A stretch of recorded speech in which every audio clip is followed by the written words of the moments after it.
Okay, so I make it the hour, so I'm going to get started.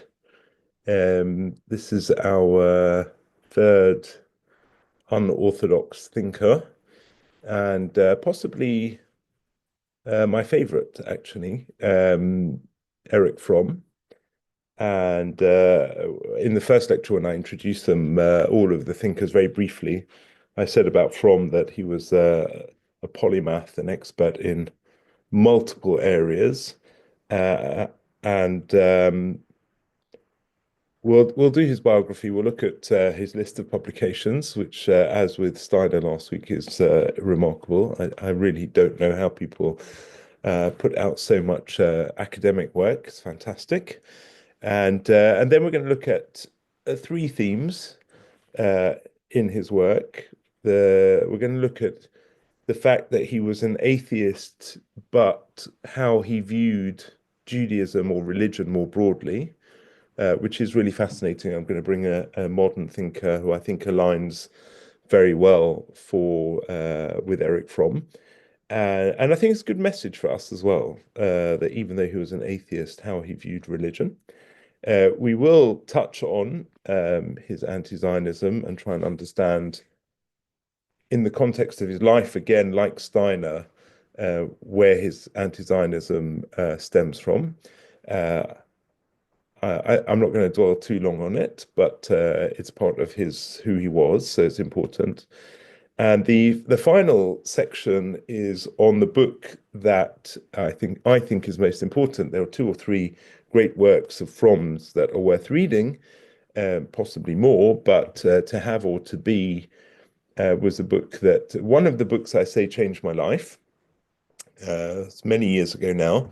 My best friend and chavruta, who I've been learning with for over 20 years now, sent me a copy of To Have or To Be without telling me, and it arrived on my doorstep, and I read it, and I found it a deeply profound work that I think is it becomes more relevant and more important every year because of where we're going primarily with technology and the speed of things. So To Have or To Be is I think one of the most crucial books. If you take one thing from this course, I would say that's the book I would say you should read. But it's possibly the one many of you are least likely to have read. You might have read some Buber or Berlin, but you may not have read To Have or To Be. So I'm going to bring up my PowerPoint first.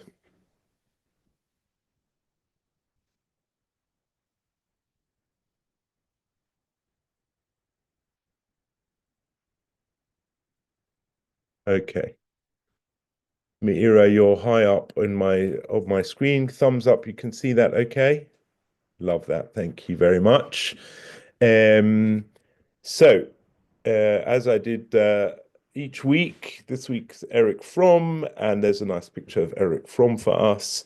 Um, the Martin Buber next week is obviously a really classic and an interesting thinker, and then we'll finish with Cynthia Ozick. So exciting few weeks ahead. So just as our background on Fromm, he's born in 1900 and dies in 1980. And importantly for his background, like some of our other thinkers, he is the child of Orthodox parents. But more interesting in some ways is that he has a good background in both Talmud and Hasidic thought. And that's really interesting, even though he goes away from orthodoxy. He has a strong background in Jewish learning, which will be important later on. And you can see there he studied 1918 in University of Frankfurt am Main. Um, his studying is really interesting. He seems to go from one thing to another. Obviously brilliant.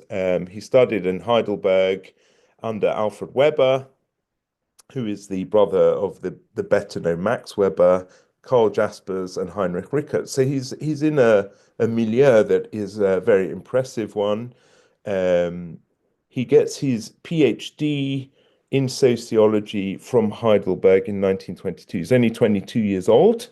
Um, and then during the 1920s, he trains to become a psychoanalyst. I'm not going to dwell on his psychoanalytic theory. It's interesting, um, but it's not really directly relevant to the journey that we're on, looking at what he had to say about Judaism, Israel, and religion generally. So he marries Freda Reichmann in 1926, shortly after they'd separated and divorced in 1942. And he started his clinical practice in 2017. He's a young man when he's doing this clinical practice, only 27 years old. He joins the Frankfurt Institute in 1930, and he moves first to Geneva and then to Columbia University in New York. So it's an interesting first 35, 40 years of his life. After he leaves Columbia, he formed the New York branch of Washington School of Psychiatry in 43. There's all this history of different colleges and places he taught. Really interesting. He moved to Mexico City in 1949. Just an unusual place for a, a Jew from Europe to end up in Mexico City. And then his career up until 1974, he moved to Switzerland and he dies in 1980. And he published, as I said, many books and kept up his clinical practice that whole time. So he has a fantastic career, and although his work life is centered around the psychoanalysis, his writing is much broader than that. So I'm just going to bring up for you um, a book list. I wanted, ideally, I'd put these book lists, in my PowerPoint presentation, but there are so many books, as you can see here. So he wrote in German from 22 to 49. Excuse me. And then he starts writing 1941 in English. Escape from Freedom is quite well known. We'll mention it in my lecture. The Art of Loving is a wonderful book. Um, and all of these books are just You Shall Be as Gods.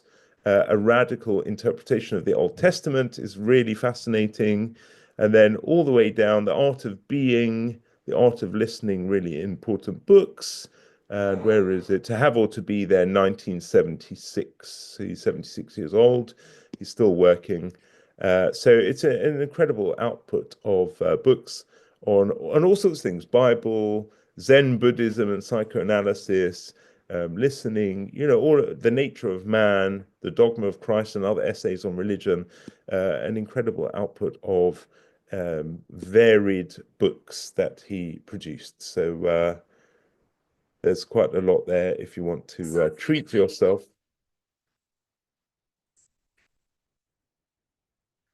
Sorry about that, everyone. Some background noise. That was me. Let me just go back to my PowerPoint. Okay.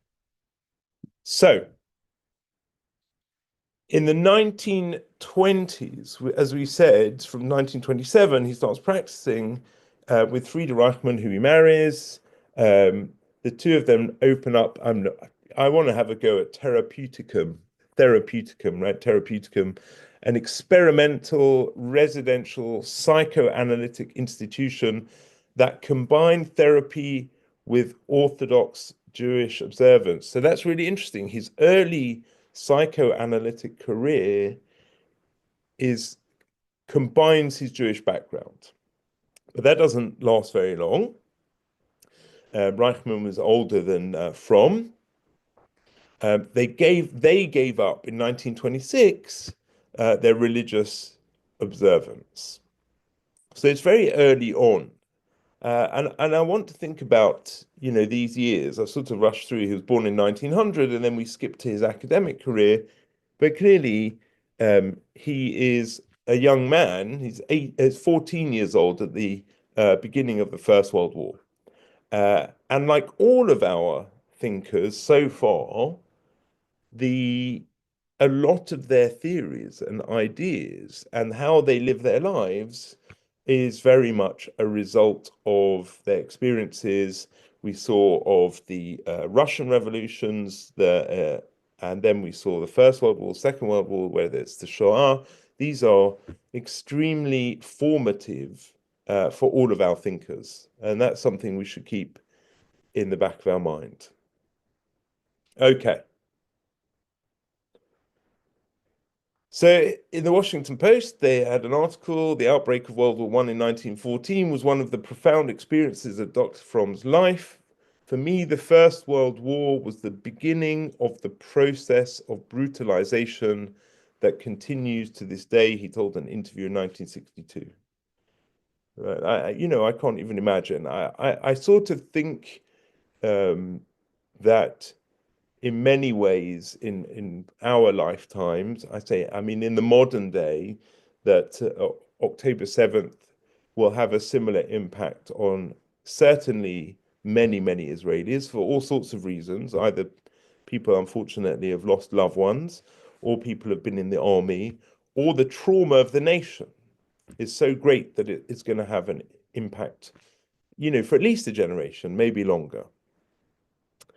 So for Fromm, the First World War was, this trigger, this terrible moment in world history. And I didn't look into the long line of rabbis, but he gives up Judaism, even though he's got this, strong background in Talmud, in Chassidut, and he's got this rabbinic lineage. It's too much for him.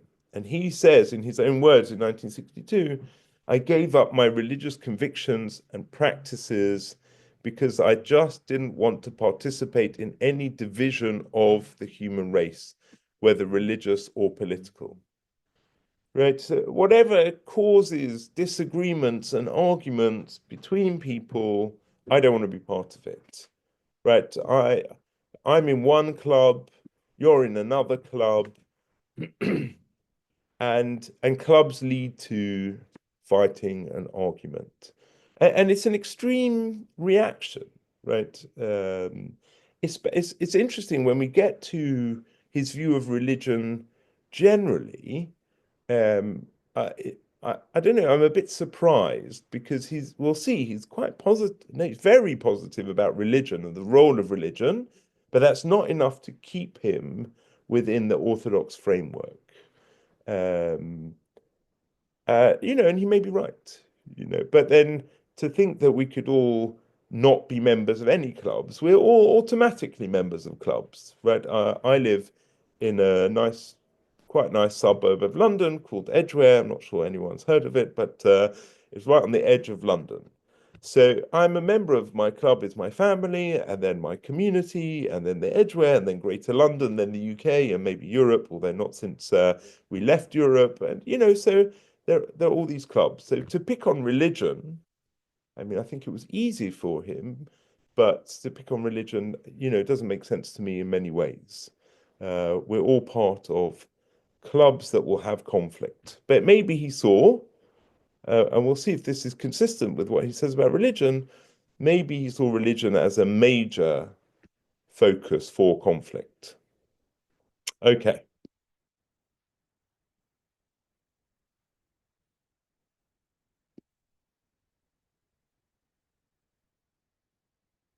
So he describes himself as, and I love this phrase, I'm not sure I can unpack it in a justifiable way, non-theistic mysticism.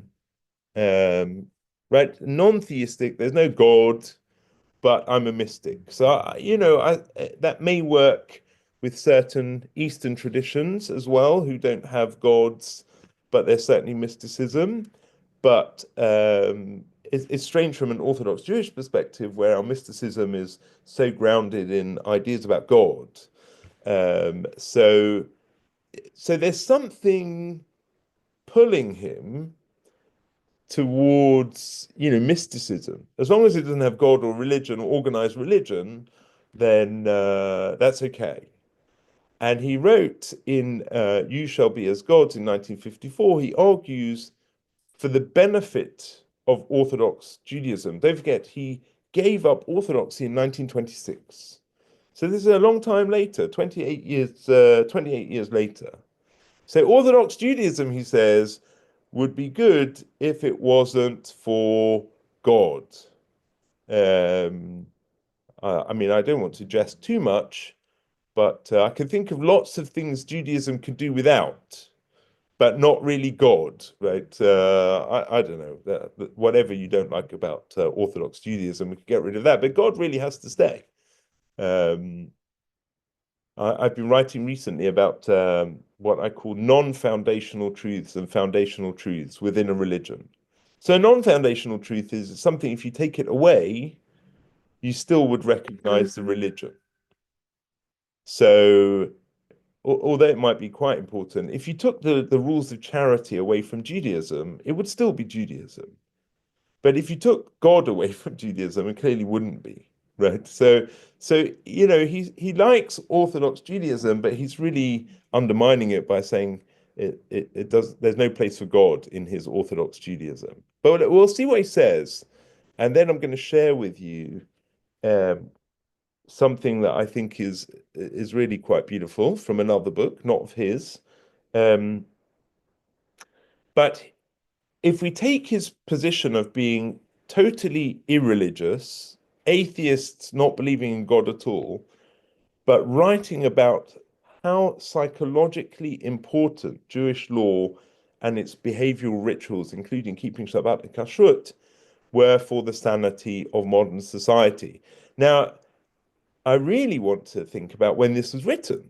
This was written in 1954. This was before the internet. Forget AI. This was before television as we have it today. The number of non-Jews who say to me that they love the idea of, having 25 hours with no technology, right? Shabbat, keeping our sanity, or kashrut, or all of the rules. And I was thinking about what rules are really fundamental to a healthy society. So Shabbat and festivals and food and family moments, birth, bar and bat mitzvah, wedding, death. And then I was thinking around the rituals. I don't know if he writes about this, but the rituals around when somebody passes away of the burial, the shiva, the shloshim, the year, we all recognize in this that it's psychologically extremely healthy. Right? It's terrible when somebody passes away and it's a trauma for a person, a close relative, and others. But if they go through this process, there's that gradual going from the most extreme moment. I mean, I'm not sure how familiar all of you are, but a person whose loved, a close relative dies, between the death and the funeral, they have one status. And then from the funeral for the week of the Shiva, that another status, and people visit, and you don't say hello to the person sitting Shiva, and they don't say hello to you. It's this weird separation. You're there to comfort them, but not be sociable. And then the restrictions that they have are slightly loosened in the shloshim in the 30 days, and then slightly loosened again over the year. And this is a profound. I'm not an expert in death and bereavement, but it seems to me as an extremely profound way of managing loss. So from as a psychoanalyst and dealing with psychology, I'm sure that he thought strongly about this, but not even that extreme, obvious psychological, the Shabbat table. My father-in-law always liked to say that one of the saddest statistics in the modern world was the number of people who own a dining table in the United Kingdom. And it was that we're down to whatever ridiculously low percentage. People don't buy dining tables. And we have, every Shabbat we have our family around the table. I mean, it's a bit sad because I have an empty nest now. It's just me and my wife, which we enjoy each other's company very much. But if it's not family, then it's family and friends, and that rhythm of the week. So from once a religion without God, because God is oppressive and he didn't believe in God, but something that brings huge benefit to society. So this made me think of a book that came out a few years ago. Some of you may have read it. And that's Alain de Botton's book, Religion, for atheists. I got it when it came out. I can't remember. Maybe it was 10 years ago, maybe longer. I'm not sure. And I've just put a summary here of what Alain de Botton says. And he says, even those who do not believe in God can benefit from the practical wisdom, community structures, and cultural rituals that religions offer, right? There's multiple benefits to organized religion. I mean, community structures, I think, in recent years, it's important to remember for those of us who are members of, I don't think, not even only Orthodox synagogues, but synagogues or any religious community, the support and network we had during COVID was just remarkable. Whether it was meeting online, we had bar mitzvahs on Zoom. I'm sure everyone had this, or celebrations on Zoom where people would, deliver food around and you'd sit in your house and you'd eat it. And while you were watching, a celebration, as sad as it was, we didn't totally lose the idea of community. So, and when somebody has a baby or somebody dies, we have meal rotas. It's not just the ritual, it's the shared community. So de Botton says he doesn't try to revive faith, but instead seeks to extract what is useful and nourishing from religious traditions and apply them to secular life. Okay, and for me, this is very profound as an Orthodox Jew. There's somebody like Eric Fromm, who is an atheist, and Alain de Botton, who's also an atheist, to look at my religion and recognize the great qualities that we have in the religion, and for me not to take it for granted. I hope I don't, but somebody outside looking in and being able to see on multiple levels the power of religion, I think is a very important message for us.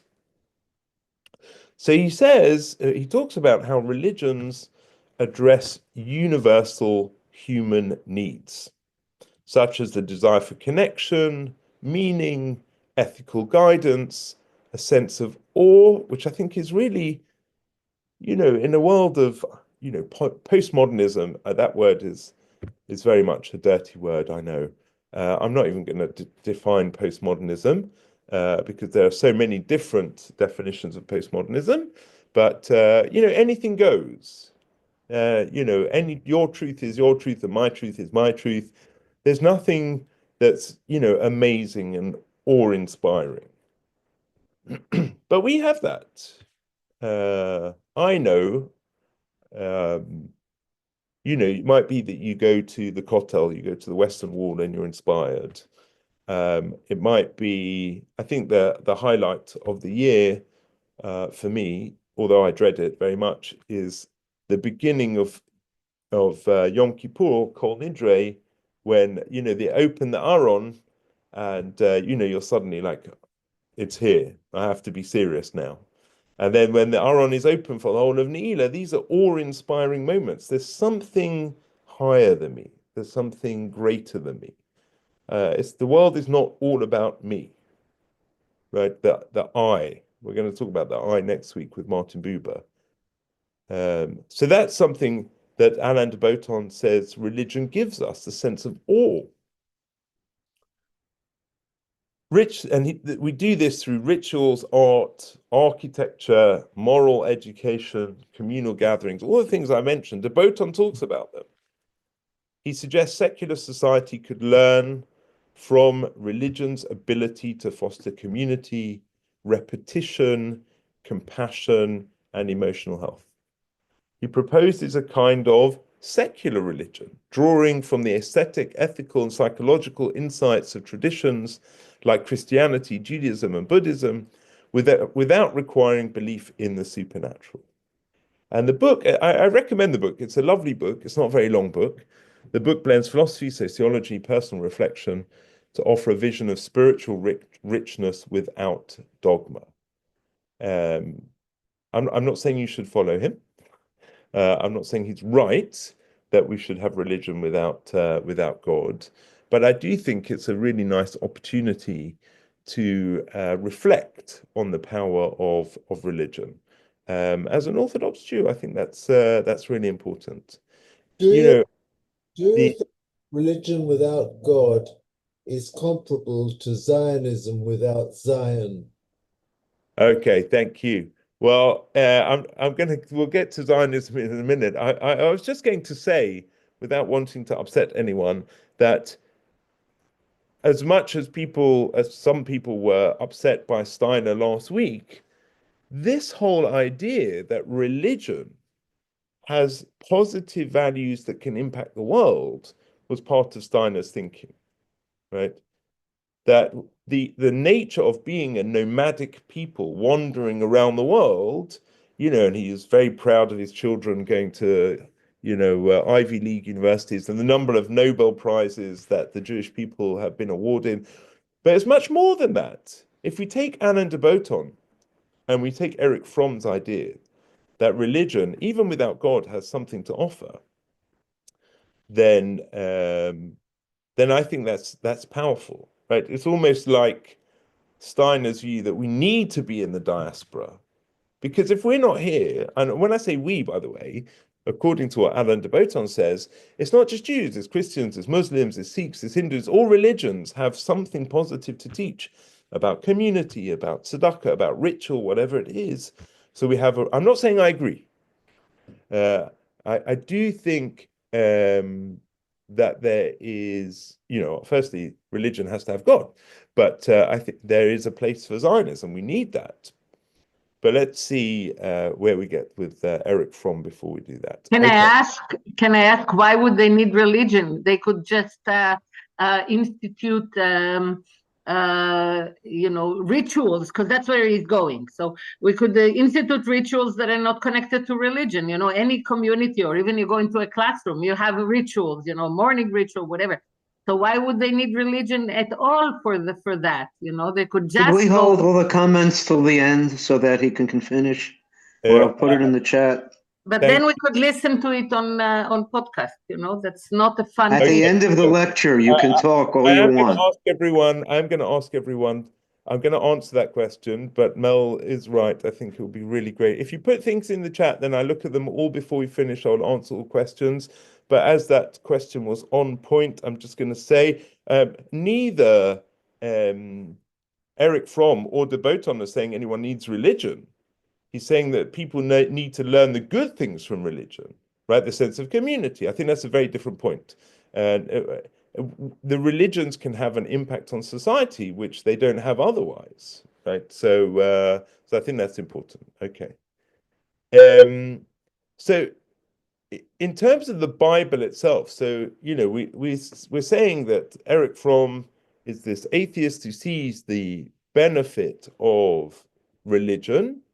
He writes in You Shall Be as Gods, 1966, that the theme of the Hebrew Bible is the liberation of humanity from the incestuous ties to blood and soil, from the submission to idols, from slavery, from powerful masters to freedom for the individual, for the nation, for all of humankind. Right? So he goes back to the text, to the Hebrew Bible, and he talks about how it's breaking away from all of the negative things that were going on in the world around it. Now, it sounds like it's a bit radical, but I don't think it's radical at all, actually. And many people have written about this. Rabbi Sachs has written about it. I'm not sure if you're aware of Rabbi Dr. Raphael Zarum, who is the Dean of the London School of Jewish Studies, that, people get upset that slavery is in the Bible. But the slavery in the Bible was the first step away from the terrible slavery of the ancient world. The Jewish, idea of slavery was you couldn't hurt the slave, you had to let the slave go free, and in the end we'd have no slaves, right? There's an evolution of ideas. We have sacrifices, but only animal sacrifices, not child sacrifices. So from the Bible is this wonderful move away from barbarity, from terrible societal structures in the ancient world, and that's teaching us the basis of how we should progress towards the future. I'll say briefly, but we have a sense that the Bible was given on Mount Sinai and it was perfect, and some parts of the Orthodox world will want to say, it was perfect at the time, it's not changed, and everything is the same. But we see that it has changed, that the rabbis made changes. There are many examples where the rabbis said, I mean, the classic example is ayin tachat ayin, an eye for an eye. It doesn't mean an eye for an eye, it means give money, right? But the rabbis changed the sense of the meaning of the text. And Maimonides says the sacrifices were only given because it was the only way that the Jewish people could worship God. But in the future, maybe there wouldn't be any sacrifices. So Judaism, the aim is to evolve ethically and morally. And Fromm saw that in the Bible. Fromm saw that as a very powerful role for Judaism through the Hebrew Bible. And therefore, we don't want God, says Fromm and Alain de Botton, but with the messages are really, really important. Okay. So I'm gonna briefly, without upsetting people, hopefully, talk about his anti-Zionism, because it's important, but I think it's important to contextualize his life and look at the different stages of Fromm's life in terms of his relationship to Zionism.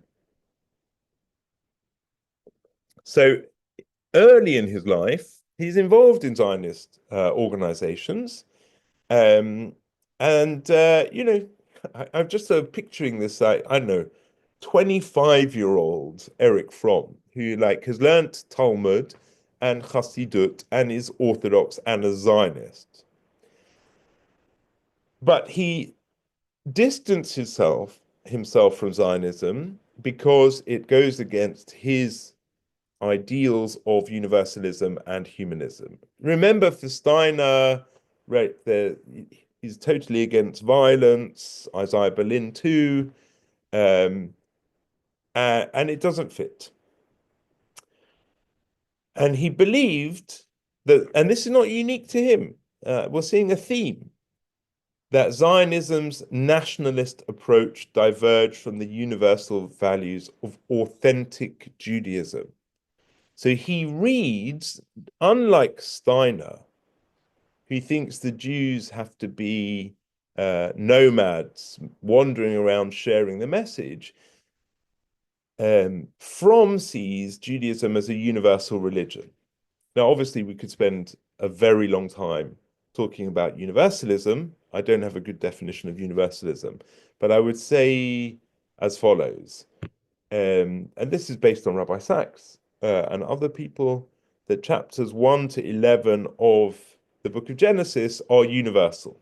Right? Abraham hasn't come on the scene yet. He hasn't discovered God, the monotheist, and therefore there's a universal message. The universal message, according to many, I would suggest, is the Sheva Mitzvot B'nai Noach, the 7 Noachide laws. So, and then there's a debate about whether those laws are natural laws or whether, they had to be commanded by God. And that's a whole different debate. But for Fromm, the universal message seems to be a bit different there, right? There's a concern for universal. He's got this big picture of humanity, and any group, so whether it's a religion with God or a nation state, poses a threat to that universalism. And that's the basis of his anti-Zionism. He just thinks that the Zionists have got it wrong. Again, I'm going to say this many times. I'm not saying I agree with him. I'm just presenting my understanding of Fromm's approach to Zionism.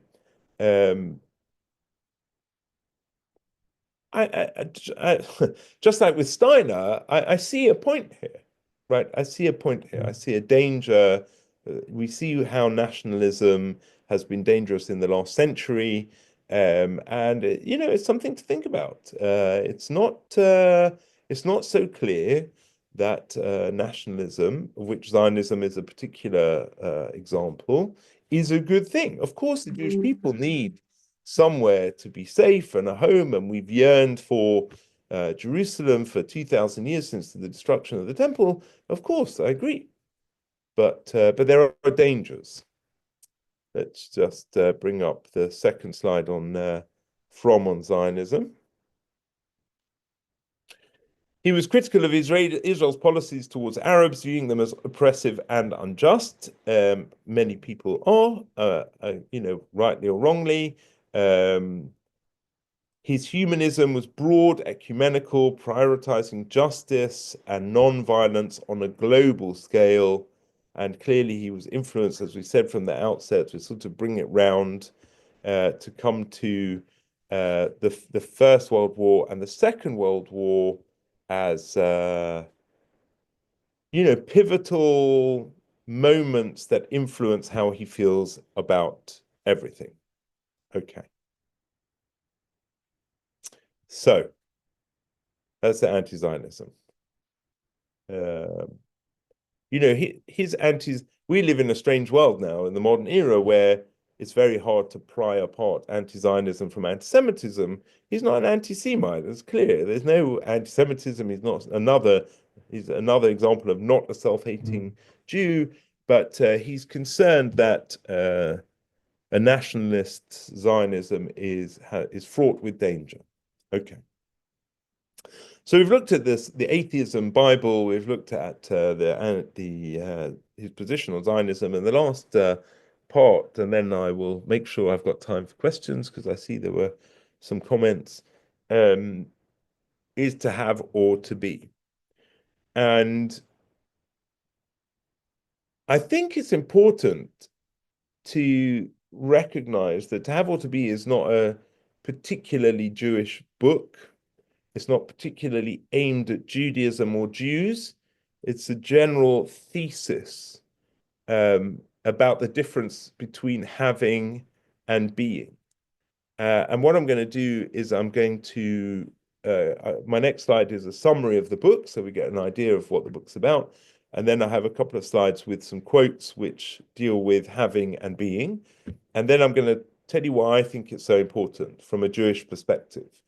So let me just bring up my PowerPoint.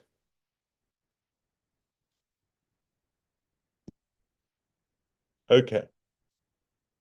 So this wonderful book, 1976, explores two fundamental modes of existence: the having mode and the being mode. Fromm argues that modern capitalist society is dominated by the having mode, where identity and happiness are tied to possession, status, and consumption. We recognize this even more 50 years on from when he wrote it. In this mode, people define themselves by what they own, leading to alienation, anxiety, and a loss of authentic selfhood. I'm going to unpack both of these, but the having mode, I think, is pretty straightforward, although there's a subtlety that a lot of what I found really important in this book was its connection to the educational models that we have in the modern era.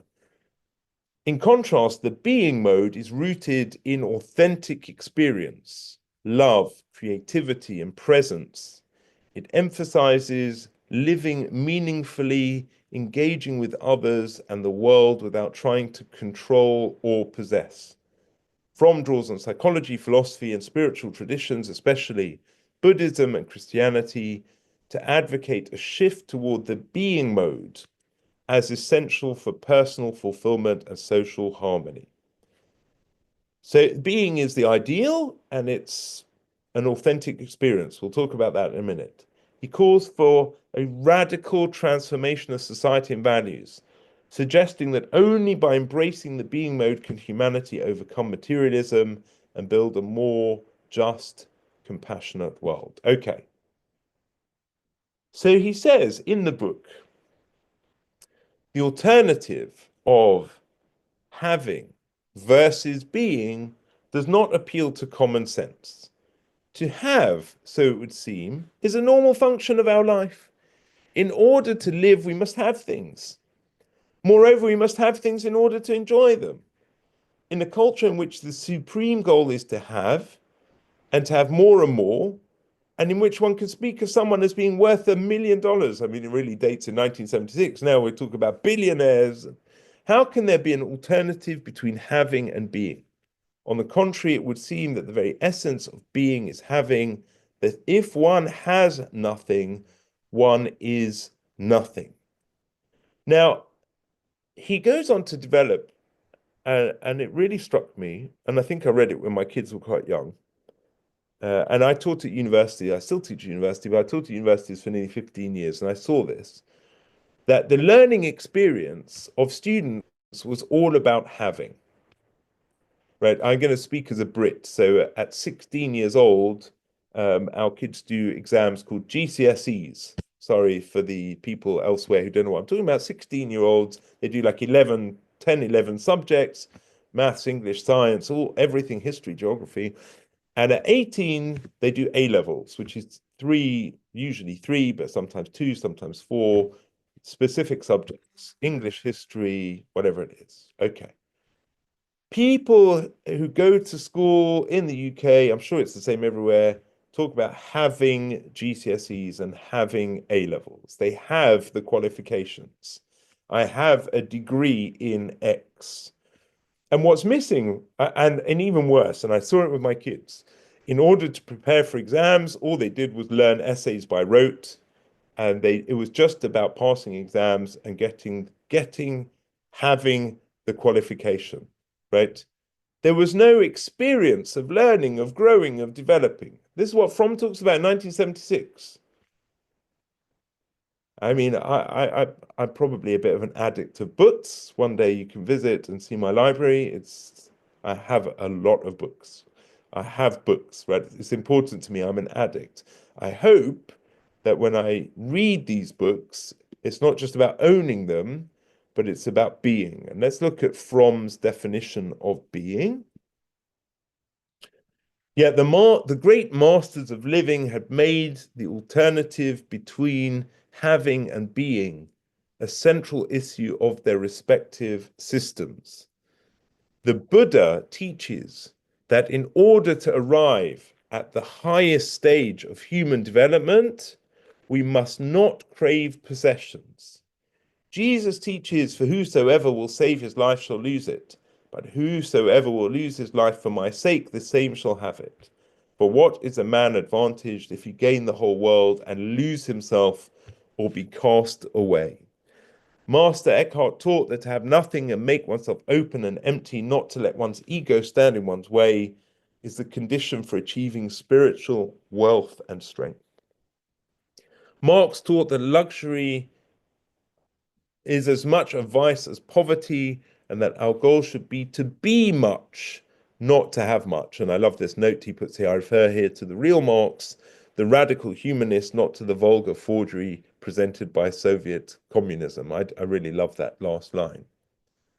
So what Fromm suggests, and I think it's deeply important and deeply profound, is that, and I like to use reading or learning as an example.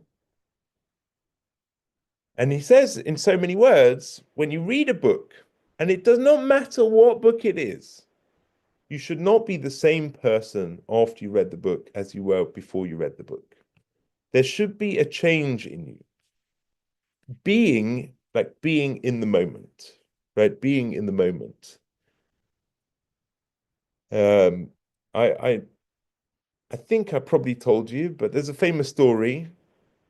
If anyone remembers me telling the story, just like give me a thumbs up and I'll stop the story. But it was about Rembrandt and Rav Kook. Did I tell that story yet, Mira? Do you remember? I'm trusting you.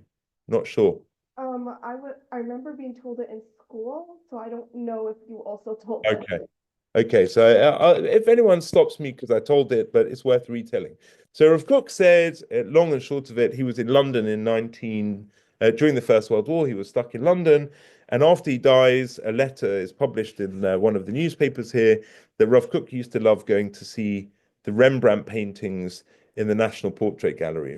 You know, Rav Kook with a Strymel and a big beard. And Rav Kook said that it's a long drosha about Rashi in Genesis, but he says that the light in creation was hidden away by God at the beginning of time, and in every generation somebody merits to reveal the light of creation, and Rembrandt did that in his paintings, which is an amazing statement for Rav Kook, Rabbi Abraham Isaac Cohen Kook, that he saw the light of creation in Rembrandt's paintings. Now, everywhere I go in the world, I go to the local art galleries and I look for the Rembrandt paintings. And the most recent one I saw was just of a woman in like a black dress with her lace collar, famous sort of like Rembrandt image. And I sat looking at it for like half an hour, this one image, because I wanted to see what Rav Kook was seeing. I'm not saying that I could see what Rav Kook was seeing, but I wanted to be transformed by that experience. And Fromm says that's the ideal, being, not having. And I was thinking about this in terms of a particular model of Jewish learning that has, you know, revolutionized world Jewry.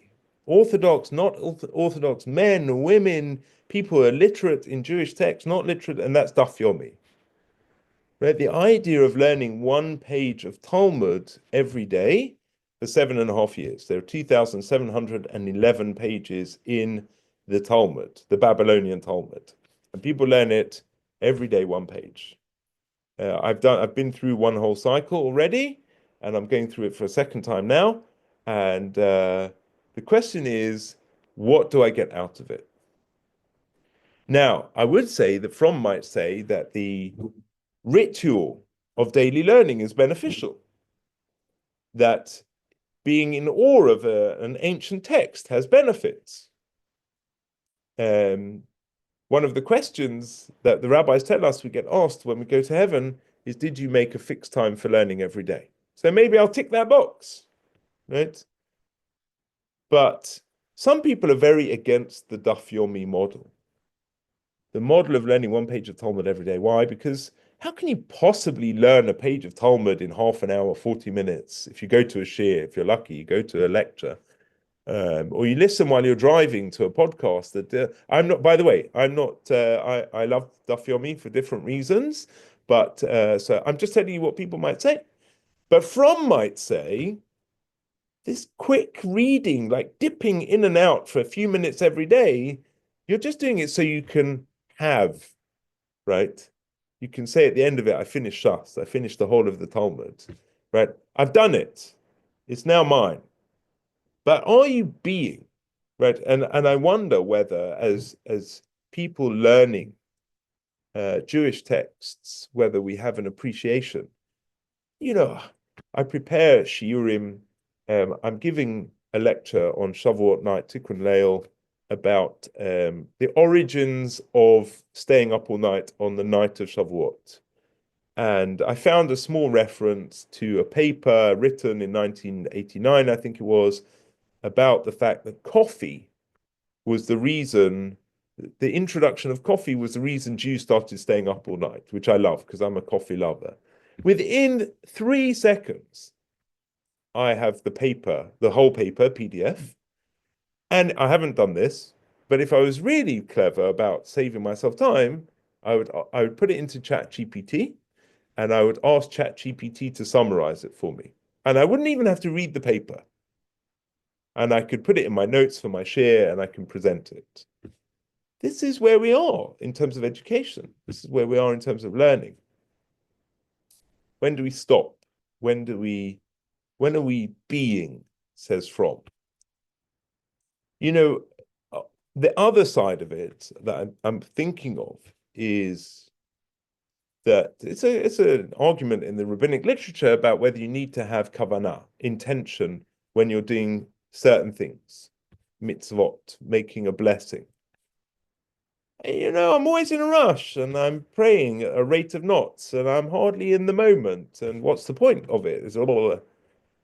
One of my rabbis used to say, he did it in a class without us knowing what was happening. He started giving a lecture and he said, blah, blah, blah, blah, blah, blah, blah. And we all said, what? And he went, blah, blah, blah, blah, blah. He said, that's how you speak to God, right? When you're praying, you just speak at a rate of knots so that you can finish the davening. So if we're supposed to have intention, kavanah, we're supposed to think about the words, we're supposed to be in the moment. For from, I'm supposed to be different. When I finish giving the share, I'm going to pray the afternoon prayer. And I hope I do it better than I did it yesterday because I've given this share now. But maybe I should spend an extra 2 minutes, or I should decide I'm going to concentrate on one blessing. Because it's not just, it's time for mincha, the afternoon prayer, tick. I have it, I've done it. Our religion should be about being.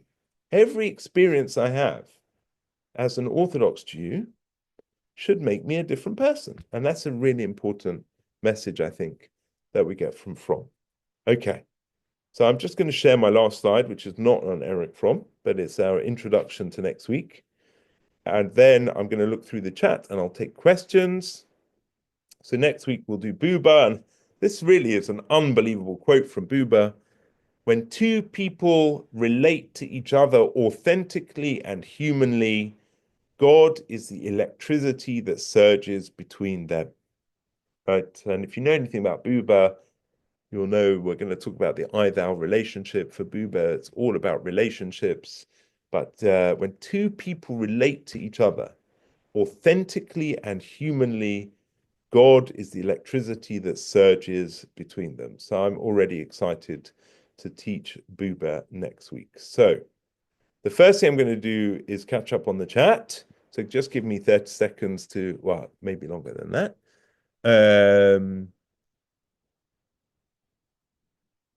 One second. Which article? Surah, the WP article. What did I miss? The WP? Oh, I see the Washington Post. Yeah. Yeah, I'll do that. If you get the handouts, you should be able to copy and paste it, but I will, because I won't be able to find it now. But if you can't do it, then send a message to Jay and he'll send it to me. That's fine.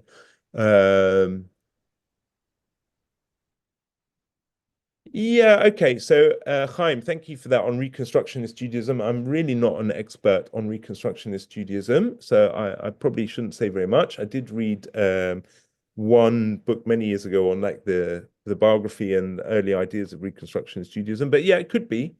It could be, but I don't know. Right. I do not believe in your God either. Right. And there are other quotes like that. I don't believe in the God that you don't believe in. Right. Which is also a nice play on words, Larry. That's good. Okay. So iPad, computer, that's a cool name. And you should really, that you could make money if that's your name. So I don't know who you are. Orthodoxy is about following the ritual, mitzvot, etc., without the credo being necessary or essential. Okay. Okay, so there's a really interesting point. I'm not the only one that makes it. Maimonides says that you don't have to believe in the Agadic sections of the Talmud as well. I mean, there's all sorts of things where that's one of the broad, rough delineations between Judaism and Christianity. Theirs is about belief and ours is about doing. Right. I do hear that. I absolutely hear it. And I agree with you to a certain extent. So machloket, it's an argument whether the first of the Ten Commandments is a mitzvah to believe in God or not. But let's say it's not a mitzvah to believe in God. You're right until the Rambam's 13 principles, which then, I think you're right that Judaism, through the Talmud, there's no dogma. Yeah, I mean, I agree with you, I think, but I think there's a big discussion to be had there. There was a story put in one of the Aronson books that when Rambam said something to the effect of whoever didn't believe in God in the right way, other words, not as a man with a long beard, grandfatherly figure, don't get Olam Haba, and the gates of Olam Haba flew open, and all those souls were forced out. And one of Rambam's contemporary critics said, no, they don't have to understand God the way Rambam understands God. And the gates of heaven flew open again, and those souls were allowed to return. Which Right. is a nice Right. tongue-in-cheek story about if you believe in God as a little old man, Shir Ur Koma and all that, Yeah. corporeal, so credo and is different than observance. I agree. And I just want to say you've actually triggered me to remember one of the things I wanted to say about learning in terms of Fromm's having and being. It's very interesting that people like Rav Ovadia Yosef and other people, one of my cousins, he never asked me which Gemara I'm learning. He says, which halacha are you learning? Right. So, it's all about practice and it's not about immersing yourself in the brisk way of learning Lomdus, this deep pulling apart the Gemara. Yeah, there are different drachim, there are different ways of approaching even our religion. You'll be surprised to hear that. Okay. I'm just looking at the next comment.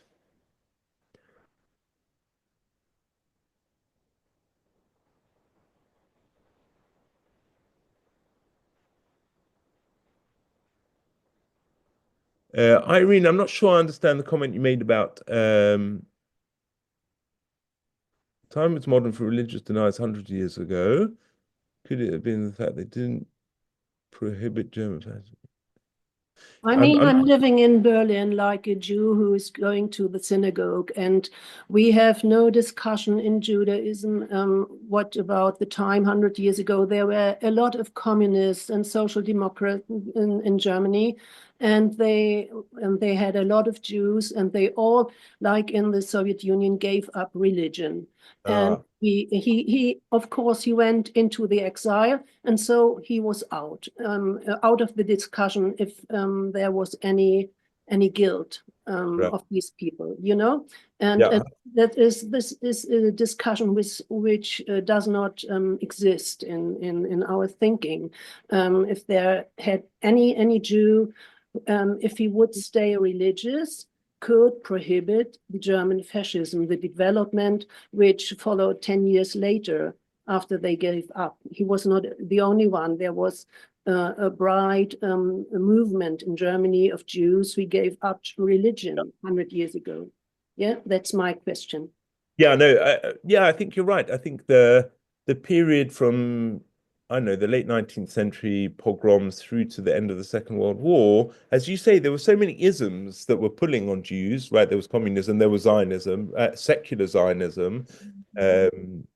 All of these, they just, before that period, there was no such thing as the atheist Jews who gave up on God because there were no competing ideas. And I think there's no guilt, and there shouldn't, these people did what they did. And we live in a totally different world today. I mean, now, we wouldn't even comment about it today because there's so much. There were only 3 or 4 ideas, is what I'm trying to say, and they were very strong ideas. Communism was a really, really strong idea. But I'm not sure. Maybe I'm not answering a question. Maybe I'm not sure there was a question, but I agree with you. I think is the bottom line. Okay. But you think there is no guilt? Sorry, no, I don't know. I wouldn't like to speak. I wouldn't like to speak for I think a little bit different. I think it's a sort of guilt. It could be. It could be. All right. That's a better way of asking the question. I'm sure some did, but I'm sure others, like once they've made the decision, there's no room for God in the world, then that's pretty easy. But who knows how Fromm felt at the end of his life? It's a good question. Why would anyone accept a new system of rituals of common source? Okay, so that's Zamira, I think it is, or Zelma. I think that's a nice question. So I don't think from suggesting anyone takes on rituals, but I think learning from rituals as a mode of being, as a way of living and existing, having, I don't know, daily rituals. It might be, that it's good to start every day praying the morning service, right? That's for me. But another person might think it's good to go running, right, every morning. So, but it's good to go running with 10 people, right, to have a minyan. Because then it's sociable. Then you build a community, right? I'm being a little bit tongue-in-cheek, but take the good ideas. Like there's a morning prayer service where people come together and then they look out for each other. So let's do something else, right? Let's create these ideas, clubs and society, which it's not about ritual so much. Naomi, thank you. Shabbat Shalom and Chag Sameach to you as well, if you're still here. Yeah, common source or transmission of God. Okay, somebody's asked me privately, does he reject the entire Zionism because it might get too extreme? I think he does. What we saw in not so much in Steiner, but what we saw in Berlin was a recognition that, it was a necessary evil, right? Berlin is the most like, I don't want it. I don't want this Zionism, but I understand. Whereas Steiner's really against it, and I feel like Fromm probably is as well. So that's a really fantastic question. I'm happy to stay on for a couple of minutes. I've got through the questions in the chat. It's now 7 o'clock. If people need to leave, I will certainly not be offended. I'm super excited to be teaching Buba next week. I hope I do some justice to Buba. I'm sure there are some Buba experts in the room. So I will wish everyone a Shabbat Shalom and Chag Sameach. And my blessing is you just eat the right amount of cheesecake, right? If that's what you're doing, okay. And if you're not eating cheesecake, then you're missing out. I'll just stay on for a minute, see if there's more questions. Meira, you've got a question for me, haven't you? No, she's gone. Can I ask you, what did Erich Fromm write about Akedat Yitzchak? Because I remember vaguely something that he had something to say about it, and I can't connect it to what you're speaking today. Today, I have not. Now, I'm going to say to you, please find me what he said and send it to me because Okay. I can't remember reading. I know I have it in the back of my mind, but I can't remember what it was. And I remember that when I read it, I was like moved. So Right. I'll try and find it. Okay. I'll tell you a little secret that a book that I have on a back burner that when I finish my PhD, please God, I want to write a thematic biography of Yitzchak, as in Yitzchak Avinu, Isaac in the Bible. And although everyone has done it to death, I want to find the more obscure commentaries on the Akedah because I think it's fascinating. But I think Yitzchak is the most fascinating of all the biblical characters. And please God, I will write it, and you will get a credit for reminding me of Erich Fromm's piece on the Akedah. I was in a seminar about Akedat Yitzchak, and they did it from a different point of view, including art, like what they did, how it was depicted in art. So that's what it was part of that, and I can't remember exactly, but yeah. So I have, I want to have a chapter on the Akedah in art, in poetry, literature, and film. Exactly, that's what they did. Okay, tell me when you're doing it, because then I'll join. Please God, please God. Okay. What would Fromm say about borders, about countries breaking apart like Czechoslovakia, about the Olympics, which are geopolitical as opposed, like why should an inferior athlete from a small country get into it rather than a superior athlete from a larger country? So do it by groups of 1 million people or 100,000, rather than do it as nations. What would he say about all this? Did he criticize all that? I don't remember if he said it. I mean, I read 3 or 4 key books, so I'm certainly not a Bockie in Fromm. I'm not an expert. I picked out a few themes which I picked up over the years. I'm not even going to guess what he would say. It's an interesting question, but I don't know. Okay, everyone. What philosophy is, it's always about them and not further. We had an election in Canada also, and the politician in Quebec said we should be able to secede, and nobody asked him, well, do you believe that parts of Spain should secede and parts of other countries? Because that becomes more controversial, and that will take away. Then the Spanish won't support him if the central government, if he believes that the Basque can leave Spain. I imagine I imagine Fromm would be against it just in terms of, the tribal, super nationalist, right? It just becomes a smaller nation state within a nation state, and it just leads to the same problems. I mean, the Basque Country is quite an extreme example of that, right? We see that playing out. So, okay, I'm going to have to go, everyone. Looking forward to next. Thank you very much. Shabbat shalom. Chag sameach. Chag Sameach. Bye, bye.